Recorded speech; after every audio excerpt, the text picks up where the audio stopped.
Max Crosby situation is more and more interesting as time goes on. From what started as just rumors, has now turned into a full blown shitcapade. Now, if we look into it, it's not as weird as people are trying to make it out, but it still deserves a little bit of a red flag. Let's look into it.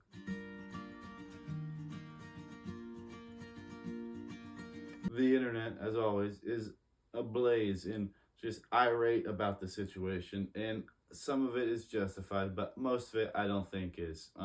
If you, we don't really have a lot of experts on the situation, but the closest we can get is to a former team doctor.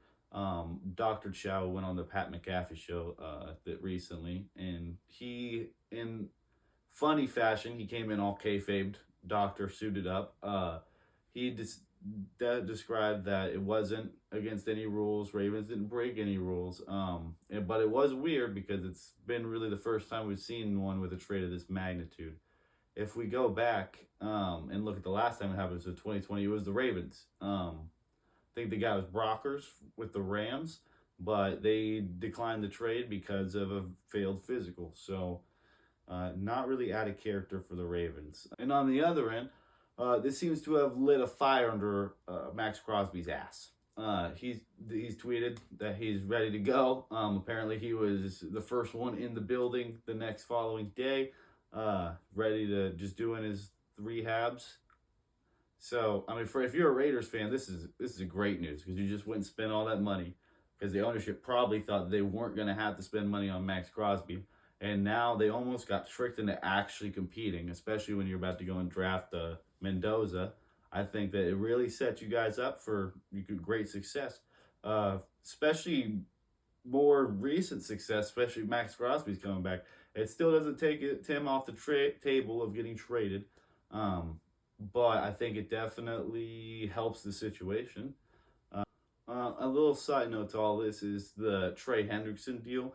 Because it's alleged that Trey Hendrickson, one of the reasons he wanted to go to Baltimore was because Max Crosby was going there and he wanted to play alongside him.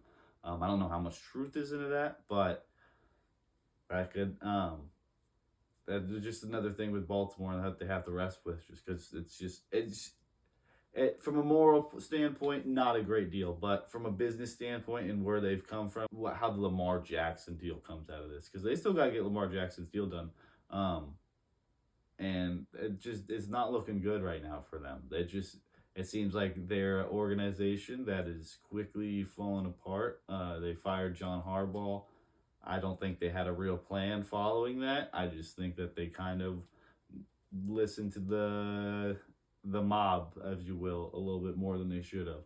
So we'll see how that works out. And I needed to bring this up just because I got a lot of people telling me that they shouldn't be worried about Kenneth Walker leaving Seattle.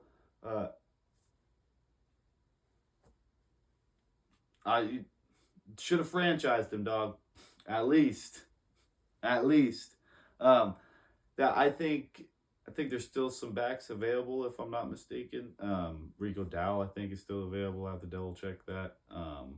And then there was another back that I thought that wasn't half bad. Dobbins. That's who it was.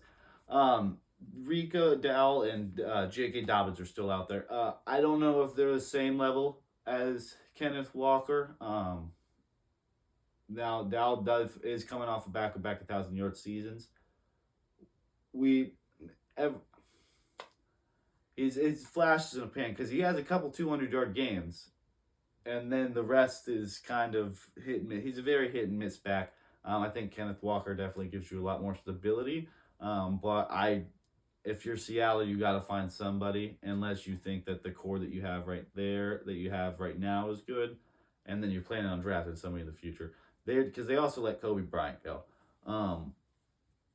Which I think is actually a bigger bit of a bust in the balls than Walker. But as I was talking to my buddy who is a Seattle fan, he's definitely noticed that Snyder's a little bit of a Jew when it comes to holding back that money. So he definitely doesn't like to overspend.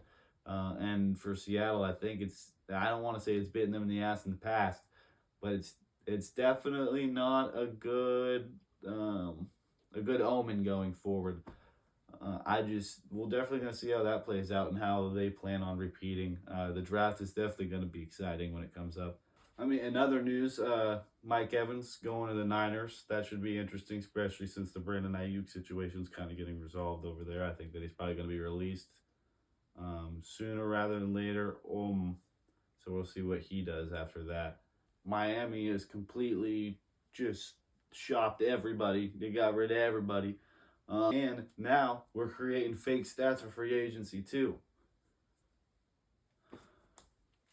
With all that, the NFL is booming. All right, they're in a different spot. I want to take this time to switch to a different sport, and that's the NBA. And I just want to just a little bit of a monologue about how much I hate the culture of the NBA. You got a guy drop 83 points. The NFL creates a fake stat every goddamn week for everybody to get hyped about. We tweet about it. Every player's hyped each other up, right?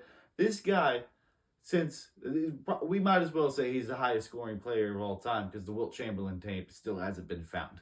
And everybody's salty about it. I mean, the old heads, the players playing right now, all the fans, the analysts. I mean, it's a travesty. If I'm Bam Adebayo, I mean, I might as well just stop playing basketball because clearly no one's gonna give a fuck. I mean, obviously he's gonna make millions of dollars and he shouldn't quit playing basketball, but I feel like there's a level of respect that you should have for any kind of achievement of greatness, especially when it's in your sport. And for them just to act like just little petty bitches about it just drives a little bit extra fire and grinds my gears so much that I want to get into basketball. So I like the sport of basketball seems so awesome, and it seems like such a great thing to watch when it's a team centric game. Like you watch OKC play, great basketball. You watch the Blazers play, great team basketball. Some of these people, I can't fucking stand them though. Their personalities are absolutely atrocious. I'm sorry if this is going on a little long.